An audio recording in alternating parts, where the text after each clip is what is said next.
They're a couple, and they're friends. The situation is getting awkward because there's some tension between her and him. You can feel it. And 95% of people end up making these mistakes.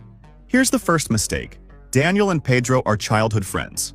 They meet at a wedding, and both have gorgeous girlfriends. After chatting for a while, Pedro starts feeling a little bad. He can't stop thinking that Daniel's girlfriend seems better than his.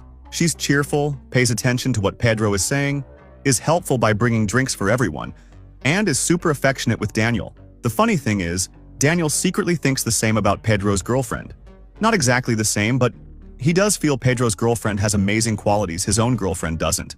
He finds her comments incredibly smart and loves how elegant and cultured she seems. For both of them, the grass seems greener on the other side. They focus on all the good things about their friend's girlfriend and ignore what they have. And you know what happens next? Pedro gets drunk. Wait, don't tell that part yet. You'll ruin the video. First, tell them the office gossip. You mean about the married guy? Yes, that one. All right, here it goes. But we'll get back to the wedding story later. Felipe has been married for 10 years. Of course, the honeymoon phase is long gone, and now he has a running list of complaints about his wife.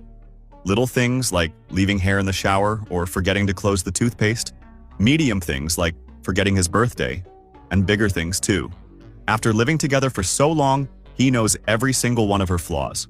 Meanwhile, there's a new co-worker at his office who's incredibly sweet. She often brings him small gifts like donuts or coffee, asks him how he slept, and stays late to help when needed. She's always cheerful, well-dressed, and young. Felipe can't help but compare her short list of good traits to the long list of complaints he has about his wife. It's hard not to think about it, especially when he comes home late and exhausted to a grumpy wife who's nagging him about fixing a light bulb that's been out for over a month. But you and I both know what's happening here. The grass always seems greener on the other side. If Felipe made the mistake of leaving his wife to start something with his coworker, you and I know how it would end. 9 out of 10 times, the same thing happens. Soon, he'd realize this perfect person has her own flaws, just as big or even bigger than his wife's. Then he'd regret leaving someone who was there for him through thick and thin for 10 years. This is how the mind works. We see all the good in what we don't have and all the bad in what we do have. It's a bias. Pay attention to that. It's important. Here's a sad example. Roberto was estranged from his father for the last 10 years of his life. When his father died unexpectedly, Roberto couldn't stop thinking about all the good moments they shared and his dad's great qualities. Now, he can't forgive himself for wasting the years they could have spent together. All right, enough with the sad tone. Let's get back to the wedding drama.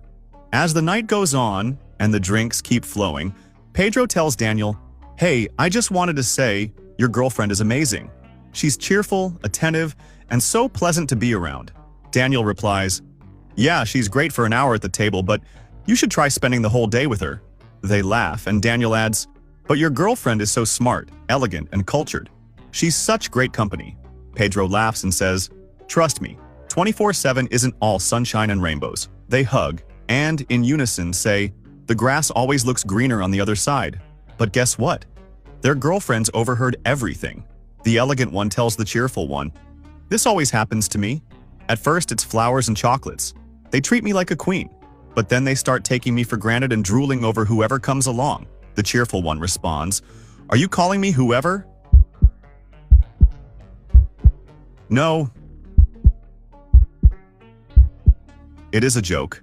I also noticed how your boyfriend was looking at me." They laugh, agreeing that most men fall into this trap, failing to appreciate what they have and idealizing what they don't until it's too late. Then, with a mischievous grin, they head to the dance floor together. Oh, and before I forget, there's a book I want to recommend. It's one I wish I'd read before turning 30 because it shows how small changes in your habits can completely transform your life. It's called Atomic Habits.